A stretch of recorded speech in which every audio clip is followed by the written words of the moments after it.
Okay, could we have a roll call? Melvin Boyd, Here. Arthur Zerby, Here. Jerry Long. Here. And also with the board at the table is our board counsel, Bill Cassidy, Township Secretary Treasurer, Harold Martin, and Township Engineer, Mike Reiner. And there was, I think you all had an opportunity to get the agenda for tonight, you see what's on our meeting tonight. So at this time, we'll have a community session, open session time. And I'd like to get an idea who all wants to speak, so if we have to divide time, we will. Okay, 1, 2, 3, 4, 5. Okay, let's try to give you each 4 to 5 minutes. I'll have a timer.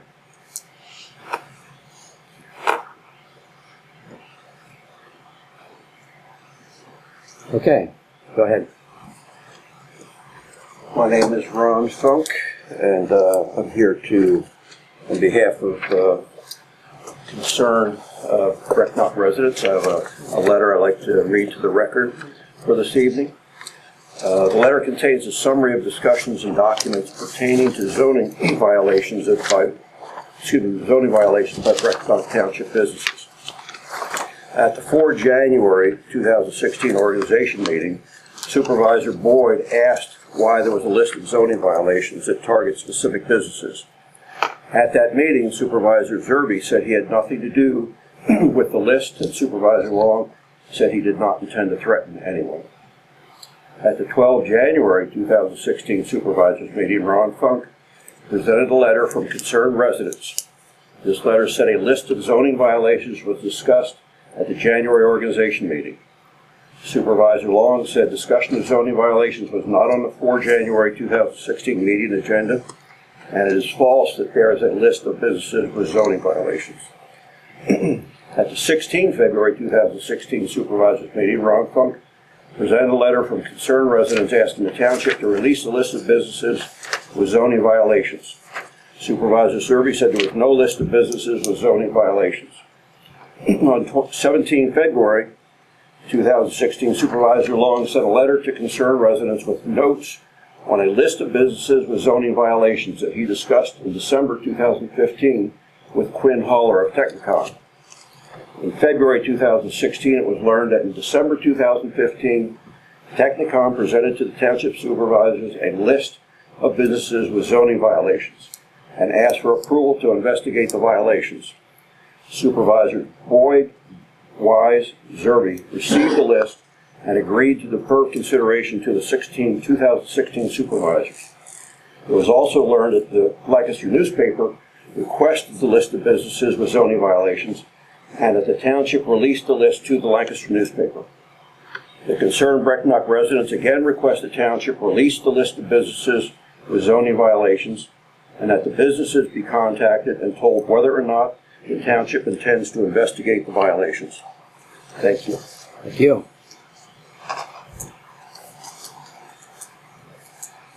Okay, next. Next, Garth. A recurring question at each board meeting this year has been, is there a list, and if so, why can't we see it? The answer is yes, there is a list. The list was the subject of an email message from the township engineering firm to the township requesting guidance from the supervisors. As a supervisor at that time, I was one of the recipients of the list. I am increasingly uncomfortable with the secrecy surrounding a piece of paper that I believe the public is entitled to see. Secrecy doesn't make a subject go away, it only increases interest and suspicions. Conversely, the light of day will enable any interested person to read, ask pertinent questions, and make an informed opinion. My contribution to letting the sunshine in will be to share my copy of the list with anyone who is interested in reading it. I have to make a remark. Me too. Okay, this is ridiculous. Okay, next. This is ridiculous. Next. Okay, back there. Larry, quiet. I just have a simple question. Yeah, okay. I'm Gary Woods. I live at 1449 Reading Road, beside King Dealership Planning. And I see there's some construction going in, construction being done up in the field, and I don't have a clue what's going on there. Is there any way I can find out something if you know what's going on there, or how do we handle that? Yeah, it's, PP&L is putting in a substation. Oh, well, I knew PP&L was down the street, but this is kind of up behind where Glen Weber Mill is. I didn't know if that's part of PP&L or not. Okay, I'll try to address what I know about it Okay. when yous are done. All right, and just one other quick question. I think at some point, we were told in the past, when that land across the street from you was rezoned, at some point those chicken houses would be probably leaving. It hasn't happened. Is there any chance I find out what the status of that is at some point? Okay, I can address that, okay. Thank you. Somebody else said something. Yeah. Oh, Yes. Harvey? Harvey Sullivan from Black Creek Greenhouse on East Black Creek Road. The road should be fixed. It's in bad shape. We even have customers complaining about that road. It's in bad shape. Something should be done. And so I don't know if it should be resurfaced or Okay. if something is in bad shape. Thanks. Okay, there was someone else back there? Levi? Little problems. My son, Levi, I'm Levi Lyman, my son Levi, he's taking part of his house away and building another. And he found a trailer to move into with his son. And he had to get a permit and all kinds of regulations. And I don't understand why the trailer was used at another township for the same purpose and they didn't have to get a permit. Inspection, electrical inspection, and all this. It's the one thing he has done. And you know there's four campgrounds in Brecknock Township and a total of 12 to 1,500 trailers. And I don't know if they have any inspections or not that I know of. They move in and hook them up, and some of them are there year-round. And I don't know if they pay taxes in this township or not. I can see that somebody has to, for 3 months, he wants his trailer to use it. It's the only part that, it's the only part we're moving in. He's still leaving some of the house, his bathrooms and stuff. He still has. And then this last year he built a shed there at the sawmill and he didn't dare to use his own lumber. I thought that was pretty cool. He had to have lumber with a stamp on it. The southern cheap lumber he used. He had good lumber, but he didn't dare to use it. That's all I have to say. Okay, thank you.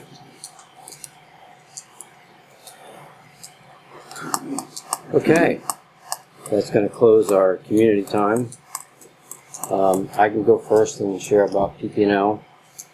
PP&L is building a substation across from you.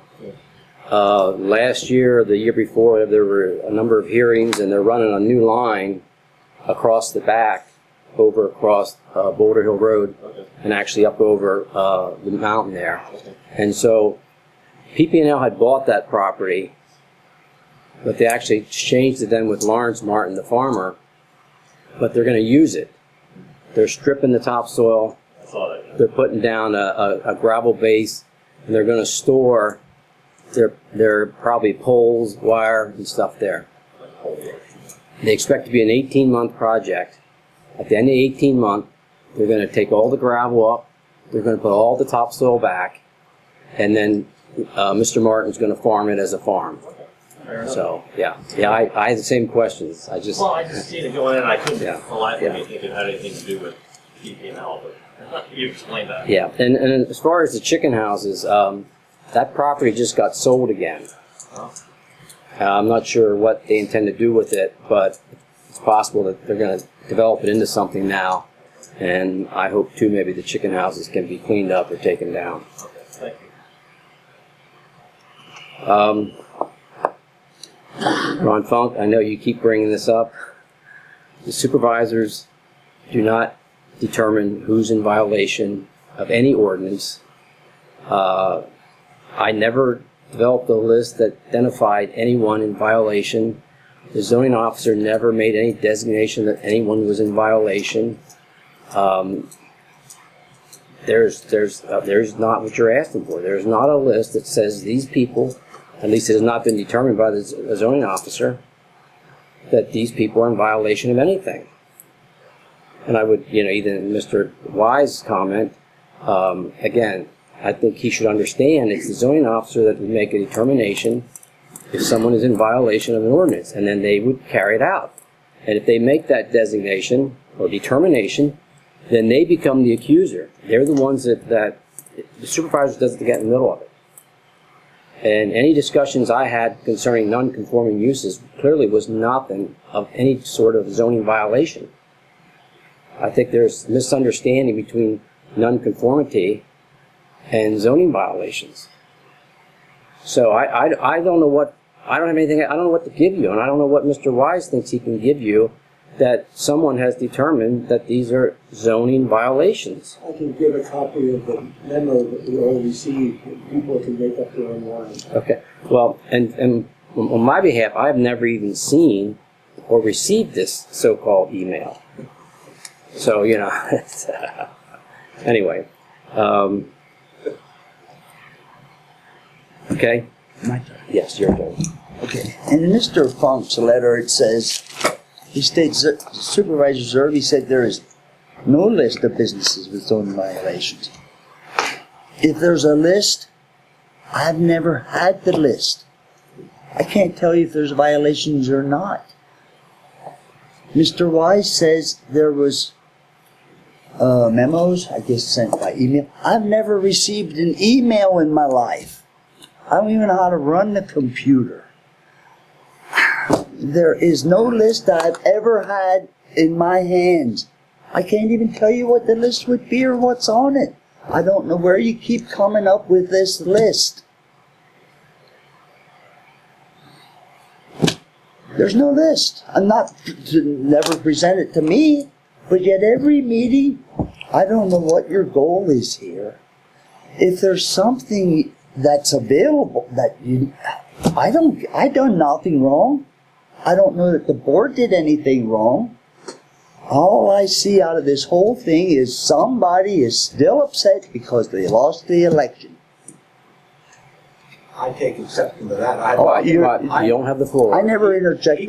He challenged, No. made an No. accusation Arthur that has this the is floor. behind me, and I'm not Larry, behind it at all. You're out of order. That's one thing I must say for the future here. After last month's meeting and I was wanting to present you facts, I sat here very patiently and listened to the comments from the residents, which was fair. We sat here and listened. As soon as I went to speak to give you facts, people interrupted. Said they don't believe that. I'm here, all my requirement is in second class township code is to vote yes or no. I don't have to give explanations why I vote that way anymore. If you don't want to hear the facts without interrupting, I don't have to give them to you.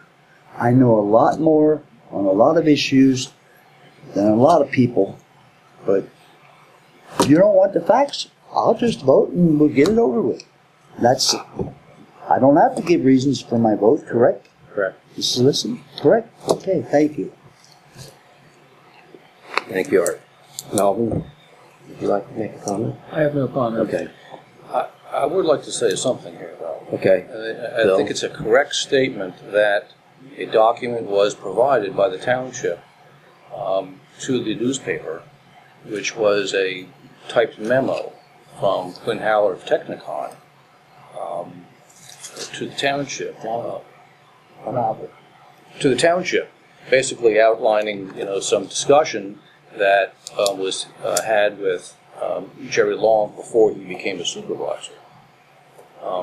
There was a handwritten set of notes that was prepared by Mr. Long that was also submitted to the newspaper pursuant to a right to know request.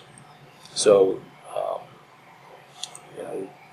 the standard procedure for addressing issues that are raised regarding zoning is that if a zoning officer becomes aware of a violation, then the zoning officer then investigates. And it's my understanding that it is still undetermined as to whether that has occurred, whether there's been an investigation or not, or whether there's been a decision to make an investigation. So it's been released to the newspaper, and I just wanted to make that clear, that there have been 2 documents that reflect and memorialize a conversation that was had between Mr. Long and Supervisor Long and Mr. Hallett. Correct? Yeah. Okay. Levi, this is the first we're hearing about this, so I'm sorry we can't address or respond to your pardon? I was aware of it. Okay. If- Okay, well, if- that's, yeah. Well, to Levi, if there's more concerns, call me again on the phone. I will get a hold of Mike, and we'll go over the issue with your son again. People should know what I, things are going on. but I think things are straightened out now. It was my understanding Yeah. that they were. Let Yeah, me and let that it was decide.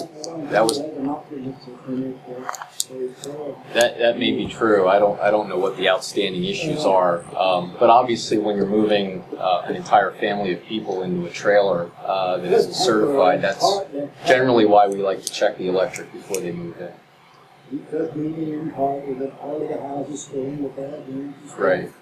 Because you never thought, if people ever have a tractor up this side? I don't know, but there are requirements that they have to stake them things down. And there are, they just can't park it and ignore it. They have to drive, anchors in and strap them down. Okay, thank you. We have some guests tonight. We have someone to represent the state police. Corporal Atkinson, I'm with the Pennsylvania State Police out of Lancaster Barracks, obviously we cover Brecknock Township. I just have some stuff, a little bit of breakdown of our calls for service. I compiled it from the beginning of the year, January 1st, until yesterday's date, so it's accurate up to midnight last night. But over the 3-month period, January 1st to present, we've handled 112 calls for service in Brecknock Township. Of them 112 calls, 19 were criminal in nature. That's things like thefts, burglaries, stuff like that. I do have a little breakdown of that. Of them 19 criminal calls, 10 were thefts, 2 were assaults. We have 3 burglaries, and then some lesser things like disorderly conduct, trespassing, stuff like that. During that time period, we handled 20 crashes and 73 other calls for service, and they're anything from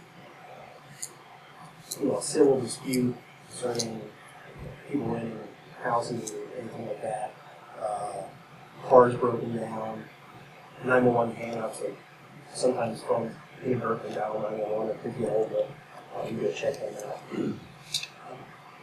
So again, 112 calls for service, roughly 20 criminal in nature. Currently, we conduct about 5 daily or weekly patrol checks in the township, and that arises from citizens may call us concerning complaints, speeders in certain areas, ATVs driving in fields, stuff like that. We set up patrol checks on a regular basis. We document when we come out here what we're looking for. If we do a speed check because somebody's maybe complain about speeding on a certain road, we'll document how many people were cited for speeding, etc. in the days that we do. But if you do have any questions or comments, obviously you can call the barracks and we're pointing in the right direction and we can answer your questions. We do have complaints like traffic complaints, people speeding, stuff like that. Obviously give us a call and we'll go out and take a look at it and try and knock that down for a while. Anybody have any questions or thoughts, comments? Yes, sir. Trooper, had you been were you the one that responded to the ATVs, the 4-wheelers on private property there on just off of Horning Road there in the field? No, I didn't respond to that. I don't know who did. Somebody did, But yes. I know we have, I believe that was the subject of one of our patrol checks. Yes. So we try and get out there. Obviously, we check it out now. Yeah. Obviously, if people do call that, if you are complaining of a situation like that, give us a call. If you see something going on, you know, we're not everywhere at one time, but if you see something going on, obviously, we'll try and get up here at that time to stand it out.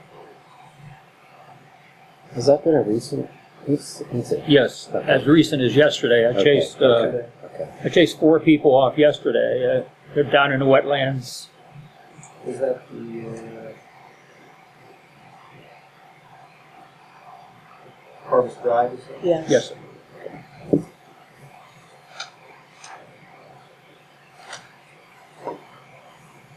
Most of them are young kids, and they're very feisty. They don't want to leave, you know. They tell you all kinds of things that you can do, that I can do. Okay, sure, we've been out there 8 times, check on it. Again, our hardest part is we kind of just have to chance upon it Right. randomly. If you do obviously see something, give us a call. We do have the stuff in our books for that zone. Very good. So they'll be familiar with it. I know with that one they are familiar. And again, we try and get up here as quickly as possible. Right. Yeah, when it's a nice afternoon, a Saturday and Sunday, it's a real.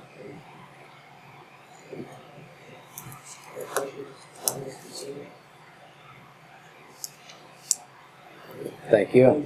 Thank you. Okay, now we have some folks from the Adamstown Library. I'll start. My name is Mike Weatherhold, and I'm the treasurer of the Adamstown Library. And I appreciate you giving me a few minutes. I'm going to make it as short as I can.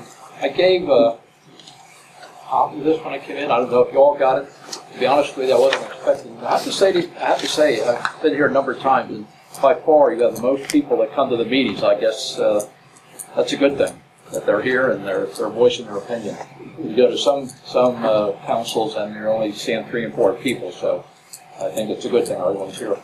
This, the reason I gave this map is very simply, that's the Lancaster County. It's Lancaster County, and it shows the library system of Lancaster County. And in Lancaster County, there's 17 public libraries throughout Lancaster County, and you can see that on that map. Interestingly, the libraries that are closest to us are the Ephrata Library, the Lidditz Library, and Eastern Lancaster County Library, Elanco, which is located in New Holland. We are all, and the Adamstown Area Library, all of us, if you look at the map, are geographically, we all have about the same size area. And interestingly enough, we all have about 30,000 people in our service area. Okay? These library service areas were set up a number of years ago, and they were set up to assure patrons that they had, number one, a public library reasonably close to where they live, and number two, they set them up hopefully with enough people to support it. So you didn't have one library that had 100,000 people supporting it, and another library that had 5,000 people. All the public libraries in Lancaster County are free. So if you go get a library card, you go to any library in Lancaster County, and the services are free. I mean, you may have to pay a small amount for a special program, but you can go in and check out any book, any DVD, anything, and it's free. You can actually take that library card and go probably any place in Pennsylvania. Go to any library, public library in Pennsylvania, and it's free, so it's a good deal. You can go to any library regardless of the service area that you live in. And this is a little misunderstanding sometimes. People, they say, well, I live near Lidditz or I live near Ephrata, so I go to the Ephrata Library. That's fine. You can go anywhere you want, okay? Being part of the system, that's the beauty of being part of the system. I compare the system and how it works to fire companies. I live in Adamstown. Jane Weber is with me. She's the president of the library board. She'll talk for a few minutes in just a minute. Jane lives in Reamstown, but I support the Adamstown Fire Company, okay? But when there's a fire in Adamstown, we have fire companies from all over the area coming. You know, in Smokestown, wherever they be, Reamstown, I mean, Denver, they're all there helping with the fire. The library system works similar to that. You support your library, but you can use others and so forth. So that's the whole idea of the system. Your support of your local library supports, again, the whole system. I personally believe that a library system is an extremely important part of a healthy community. And we're very fortunate. This group, Mr. Wise has been on it for a number of years. He's heard me speak before. You have always been very supportive, and we appreciate your support. We're going into a new venture, and I'm going to let Jane talk about that if she would. Thank you. My name is Jane Weber. I'm serving as the president for the Board of Trustees. There are currently 9 members representing each of the different service areas, and that includes Adamstown, Denver, Brecknock, East, and West Calico. So there are representatives from each of those areas and the trustees. For many years, we've been bursting at the seams in the space that Adamstown has graciously loaned us, leased us, I should say, for $1. When it starts to try and find different areas where we could expand. It's far too costly to purchase land and build from scratch, but the opportunity that's become available is with the VFW in Adamstown. I'm sure you've probably seen in the paper, we will be purchasing it for $225,000. Settlement will be end of April on the 29th. And that day we hope to have from 3 to 7 a before party, before the construction starts. We'll have the doors open. Anyone is welcome to stop in. There'll be light refreshments. We're going to try and map out areas so you can visually get a sense of where things will be located. The advantages are it's still within our service area and close to our current location. We'll have much more than twice the parking space. We will be renovating. There are 3 apartments on the 2nd floor of what was the old hotel. They will be renovated, updated a bit, and help to also support the library because, needless to say, it's going to cost us more than $1 a year now because we will be owning the site. We'll be launching a capital campaign at the end of April when we have settlement. We do have $150,000 pledged from Adamstown from their funding. We have $100,000 from the Friends of the Library that they've worked hard for over the years that they will be granting us. We will be looking for community support. If you take a few minutes to look at the plan when you leave, it's a wonderful layout utilizing some expanded space. We'll have much better space for the stacks where the books are housed, much better handicapped accessibility, handicapped accessible bathrooms. We'll have a community room that actually can be self-contained and may be rented to the community, at certain times with separate entries and enclosed within the space. There'll be a smaller conference room, much better and larger space just for the children and children's programs, and then also a little courtyard out back with some plantings and a place to sit. You want to sit and read. A lot more seating. People can come, have a cup of coffee. They can sit, they can visit, they can read. They can utilize it as a community resource. So, thank you for your time. I'm glad to answer any questions either now or later, and we'll be out there with the plan. Thank you.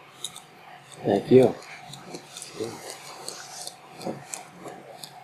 Okay, the next item on our agenda is a hearing concerning the floodplain ordinance and amendments that had been advertised.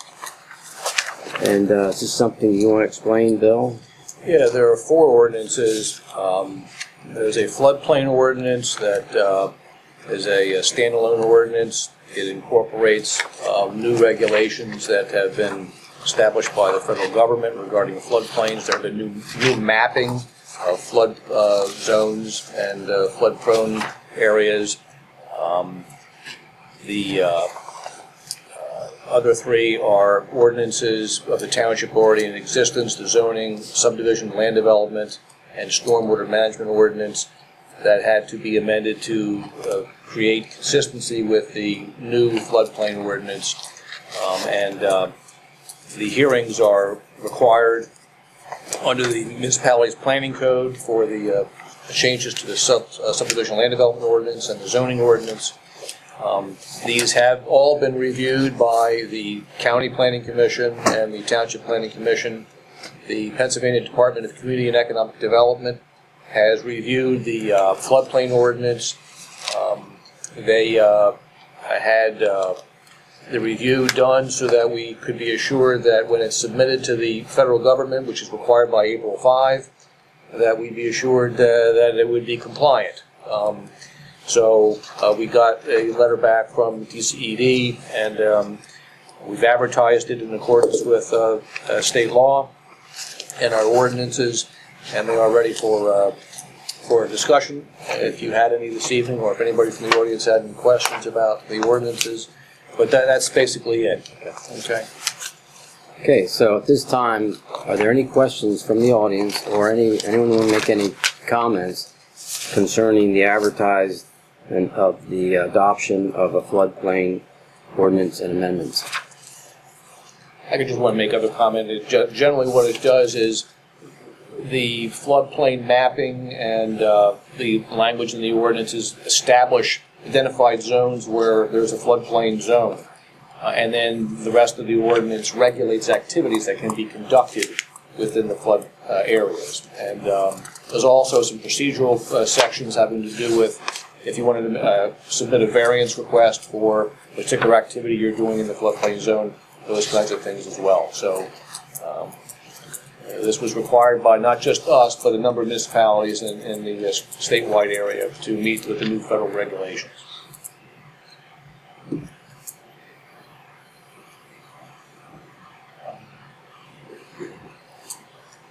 Okay, I'm not hearing anything. At this time, do we consider the adoption of them? Yes. And there's the... I would do them separately. Okay. Starting with the floodplain ordinance. And that is the numbers, That's correct. 2016-208, Yes. 209, 210. I'll make a motion, we adopt floodplain ordinance 2008, 208-2016. Okay, we have a motion, second. Second. Second. Those in favor say aye. Aye. Aye. Aye. Motion carries. Do we have a motion for 2016-209? The rest are amendments, correct, Bill? This next amendment would be to the zoning ordinance. Right. Make a motion that we make the amendment to the zoning ordinance, number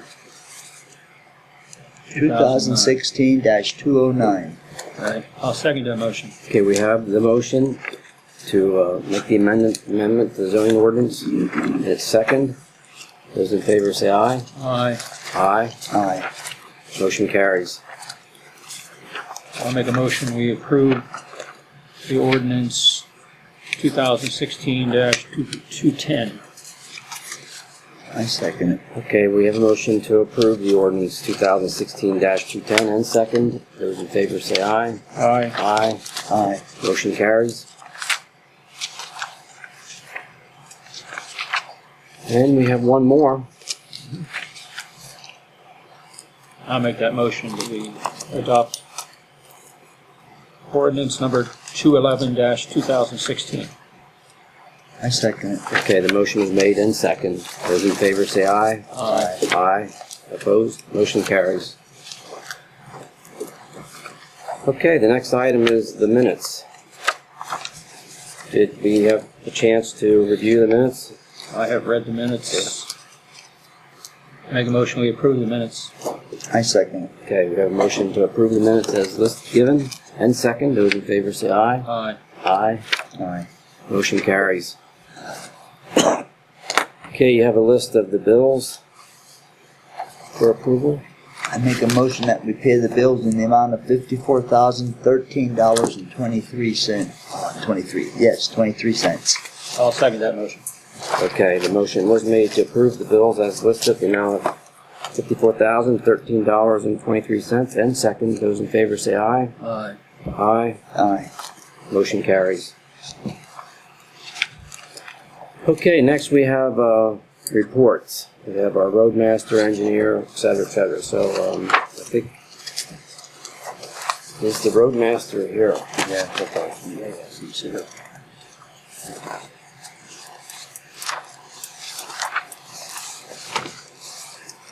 Do you have anything to add or comment on your report? No? Okay.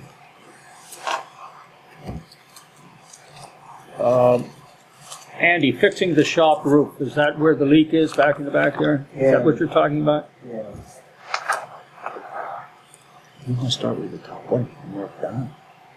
Well, okay, yeah. I just, was looking for what this stuff was gonna cost. Yeah.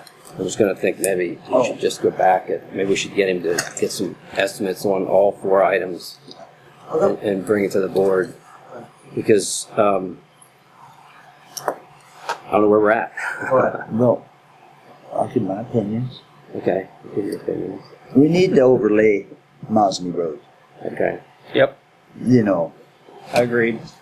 but that takes a prepared for the newspaper, Okay, for okay, bid okay, process, that we need to do. So that could be started. That could be Okay, started. okay. Are we going to direct the engineer to prepare that, or? If that's what it takes to start it, yeah. Yeah, that's typically what happens, Okay, just an authorization to proceed. It's a fairly simple one if we're just including the overlay for the single project. Okay. Does that require a motion? Yeah, we should, just Okay, to, okay.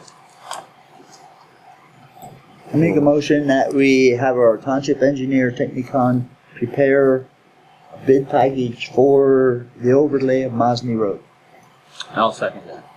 Okay, the motion was made and second to prepare a bid. Those in favor say aye. Aye. Aye. Motion carries. Fix Piper Hill Road. There have an idea what it's going to cost if you have somebody come in and do it.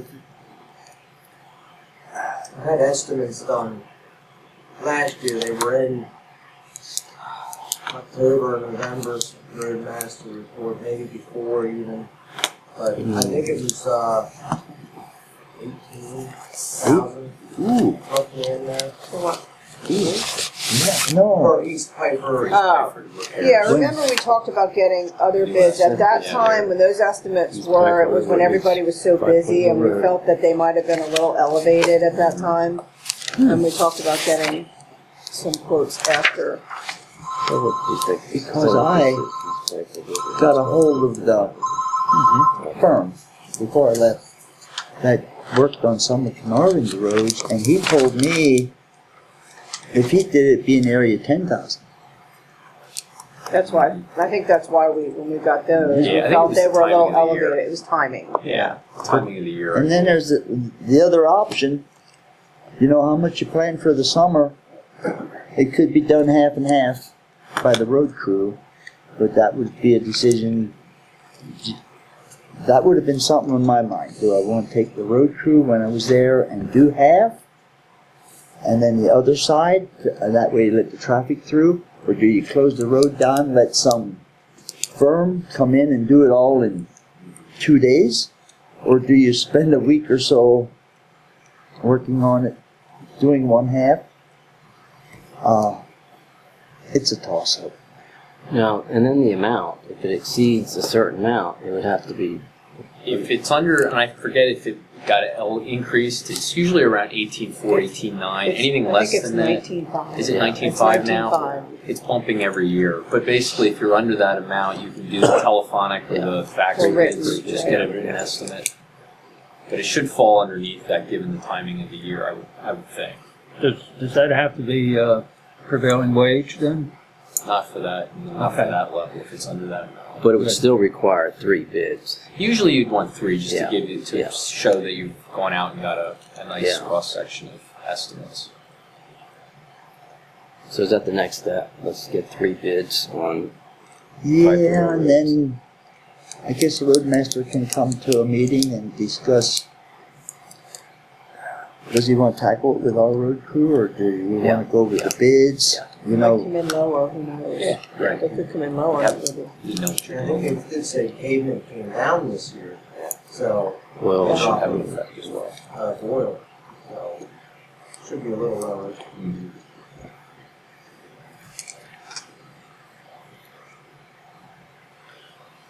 and then I guess my initial thought in the next 2, if they get some estimates together and get an idea of what it's going to cost, what the extent of the project is. I express my Yeah, opinion. sure. Okay. Fix the shop roof. The roof is bad at the lower end. And that's because the way the water lays there and it's backed up, we've lost the end of the or losing the end of the rafters. The water's coming up under the SIS. Rotten. Oh, okay. I don't know if they're rotten off completely. But the thing is, the roof needs to be fixed, there's no question about it. To redo the whole roof, quite a costly operation. Mm-hmm. Now, this is my suggestion. The roof, if I was to fix it, there's two ways to do it. Either you tear off the lower strip, 4 feet, 6 feet, see what you've got. If the rafters are good enough, you can scab on, reconstruct, overhang out over, would be the cheapest way to. That will save you, I don't know, 25 years longer, for sure. Or you could build up the ridge. This would be costlier. Put a knee wall through the middle where the beam is. Still overhang out over. And that would be more expensive. I realize the road crew probably don't have it to maybe tackle it alone. But I have a suggestion. Okay. Maybe the residents don't like it, but I'm looking to save tax dollars. My first approach would be tear off part of the bottom and see how much is gone and if it could be scabbed and hung out over. And since the road crew would probably need some advice or help, the supervisor's wage is set at $23.50. That's what it is. Would you be willing to do that job? I think jury should assist. Okay. I do. We could save thousands and thousands of dollars for you, jury, to assist and direct them what to do or help do it. I have no problem with that. I'm looking to save money here. Yeah. So it's something maybe you want to think about till the next meeting? Think about that? Yeah. I guess my concern is that, when you do the investigative tearing off, and you find out it's more than what you want, to be able to have a backup plan that, because, our situation with the road crew and the summer work coming up and, being, what we have to deal Well, with. if it would be that bad when you took it off, it doesn't all have to be done in a week or two. True. Mm-mm. It's something that could still be worked at in all the spare time. We used to spend our time weeks, like building a pavilion or doing some major project. And unless he has a major project in mind for the summer, it's one that has to be done. And if we get a contractor in here to bid that thing, it's going to cost. And it has to be done. Well, let's give it some thought till next month's meeting, and the Maybe community have a chance to respond. And maybe you and the roadmaster sometime want to just look and see what you can see. I would do that. I've done it already, and it doesn't. It looks like it can be repaired. Sounds like a plan. Okay, I'll look at it and report next month, and then you can decide to go from there. Okay. Now, we have some cinder block wall bins. And there's another case. If you tore them down and done them out of concrete it formed, that would be expensive. I haven't looked at it lately, but like the big salt shed was reinforced, that one could be reinforced the same way, with blocks, away from the wall, pinned in the side walls, pinned in the bottom with rebar, and poured with solid concrete. The problem that came in with the salt bins is not anybody's fault other than there's a lot of pressure against that wall. You put the material there, and it's no one person's fault. a lot of pressure against that wall. When you go in with the backhoe, that puts that much more pressure. And we had a worse situation in the big salt bin. And we stabilized that whole back wall. I don't know, I'm talking to the roadmaster, if you ever went to the back and seen the crack, and we stabilized that whole thing. There's some push against that wall. I'm sure you're pushing against it now once in a while when you push the material in. But it's something that it can be reinforced the way it is. You're going to lose a foot in the overall depth of it, but I would like to see what it costs if you took it away, and you had talked about higher. Yeah, pre-prepping it for a roof sometime in the future, possibly. I would like to see what it would cost to put solid concrete walls in. Well, I can meet with Andy and we can look at that, and I'll report to you next month also. And then if you look at the inside of the big salt shed and see how we reinforce that whole thing, it's going to take some major pressure to push that wall now. Thank you.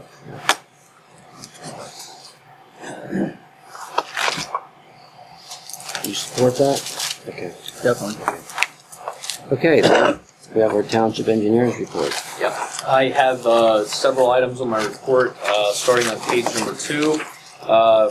Near the bottom, I have the Curtis Zimmerman Stormwater Management Project. We have a financial security release dated February 19th in the amount of $1,425. And we're withholding $225 for the maintenance security. I'll make that motion. I will second it. Okay, we have the motion to release security in the amount of $1,425. Motion was second. Those in favor say aye. Aye. Motion carries. Page number 3, I have another release for the David Brubaker Stormwater Management Project. Letter issued February 22nd in the amount of $2,375 and a withholding of $375 for the maintenance security. I make a motion to release the stormwater David Brubaker in the amount of $2,375. I'll second that. Okay, we had a motion. It was second. Those in favor say aye. Aye. Aye. Motion carries. Okay. Next is the Andrew Martin Stormwater Project. This is a small projects application. We have a memorandum of understanding, a stormwater management agreement, and a financial security recommendation in the amount of $2,750 for that project. I make a motion we release the amount of $2,750 for the Andrew Martin Stormwater. Are we releasing? That's actually a recommendation. Oh, recommendation. Yes. Now wait. Yep. Okay, now wait, let's back up. I make a motion that we accept the memorandum of understanding with Brecknock Township and Andrew Martin on stormwater. Yes, I'll second that motion. Okay, we had the motion. It was second. Those in favor say aye. Aye. Motion carries. I make a motion we accept the stormwater management agreement and the MOU agreement. I second it. Okay, we have a motion and second. Those in favor say aye. Aye. Aye. Motion carries. Yes, we should do the financial security. Financial I make a motion that yes. we, on the financial security of the Andrew Martin Stormwater Management Plan. Right. We have a second? I'll second. Okay, the motion was made and second. Those in favor say aye. Aye. Aye. Motion carries. Okay, and that's all I have tonight. I have other items in other areas of the agenda that we'll cover later. Okay.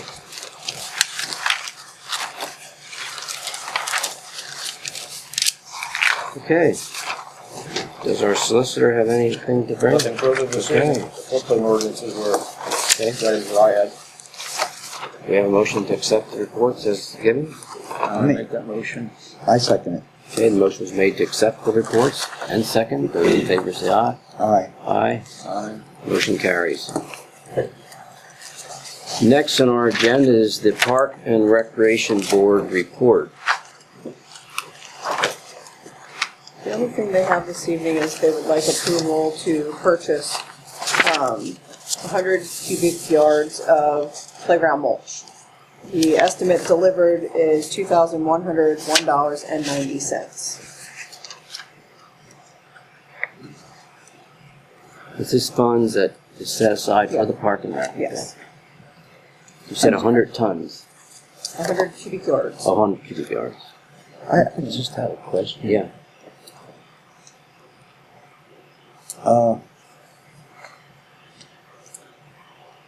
Harvey, how much is a cubic yard of mulch really worth? What is weight? No, what's it worth? What it's worth. That all depends if you're talking premium or. Well, let's talk premium. If you get it off of walk on the floor, you're paying $10. What if you get it a whole tractor trailer load? That is a whole tractor. Oh yeah? So it would be more. Like the regular mulch you can get for about 20. Yeah, it's still right there. Yeah. That's right on it. Where's this coming from? And the playground mulch is probably less money. Less money. Yes. How much less? Coarser, isn't it? Gee, I've seen it. I don't know. They call it wood carpet engineered wood fiber playground mulch. Yeah, you could probably pay 18 to 20. Yeah. Okay. That's right. Walk off for 80 yards from the road. But you could sell it to us for 12, couldn't you? Well, that's. No? Well, Harvey. Pay more than that. That's the price I would have to pay on a walk-off floor. Well, that's what you would pay. Ooh, so we are getting a good price here. Well, that all depends what the quality is. Yeah.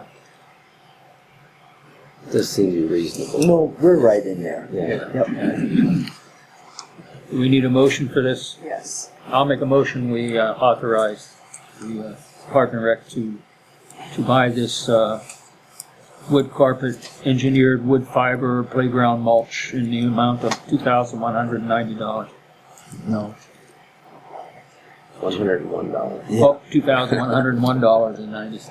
I second it. Okay, we have the motion to go ahead and authorize the purchase of the mulch, and it was seconded. Those in favor say aye. Aye. Motion carries. Now, we have old business. We have a draft ordinance amendment to Chapter 110, which is the zoning, for increasing retail greenhouse space for non-plant items. Is this, we just simply authorized to advertise it? Yeah, if the language is acceptable to you, that would Yeah. be the next step. This is what the planning commission discussed and decided upon as far as the language is concerned. 15% or 1,500 square feet, whichever's greater. Is that right? They had some other model ordinances from neighboring townships.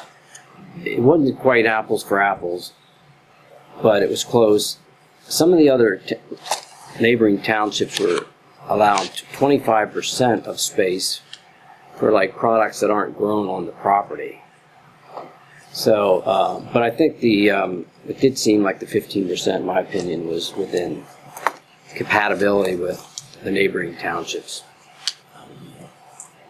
And the planning commission agreed to that, yeah.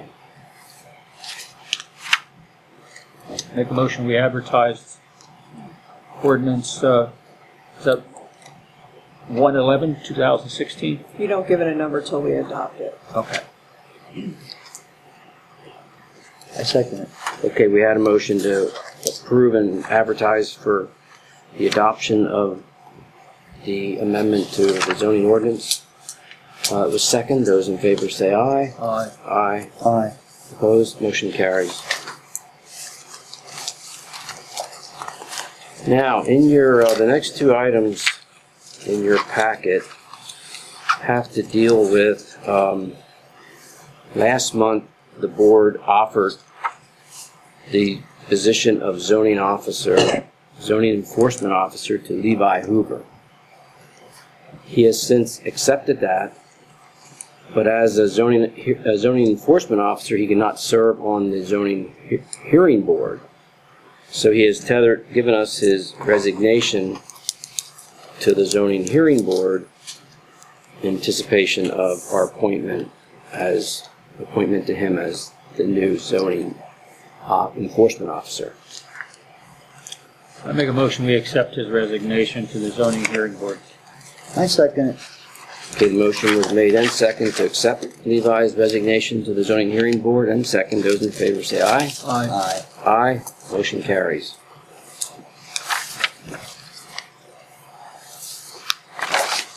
Now, I would make a motion that we appoint Levi Hoover to the position which he has accepted as the new township zoning enforcement officer. I second it. Motion was made and second. Any discussion? Okay, all those in favor say aye. Aye. Aye. Aye. Motion carries. Jerry, do we need to mention that the start date is not going to be, so we know that the existing zoning officer is still in place until he returns? Yeah. Which that won't happen until the second week of April. Our new zoning officer is retiring from his job at Brubacher Excavating, and he's currently in Florida for some R&R. He was expecting to be in Florida the whole month of March. And when he is intending to start, he'd be available to start the first or second week in April. So currently, we're still using Quinn Haller from Technicon as the zoning enforcement officer, and that will continue until Levi starts early April. Question? Yeah. Mr. Cassidy, do we make the starting wage like all other employees known because of public information? Yeah. We did it last month. Oh. We did it Okay, I didn't remember that. Yeah, we did I don't last remember month. that. Yes. We did. We Okay. did it. It was in the paper. $22. It was in the paper. Well, I don't get the paper anymore. The paper lies. It's in the minutes. Okay, then we have new business. We have a time extension request for Ammon Burkholder. Is this your alley? This is for their extension, their time. They have 90 days under the MPC to have a review of the land development. So they're just requesting an additional 90-day extension to allow the township to review their revisions and make a decision on their plan. So we just need a motion to accept the 90-day extension. Okay, I'll make a motion we grant the 90-day extension to Ammon Burkholder for completion of the land development plan. I second it. Okay, we had the motion to grant the extension, and it was second. Those in favor say aye. Aye. Aye. Motion carries. Okay, do we have a motion for adjournment? I make a motion that we adjourn the meeting at 8:57. Yeah. Thank you. I'll second it. It's second. Meeting adjourned. Yeah, that's this weekend. We turn the clock.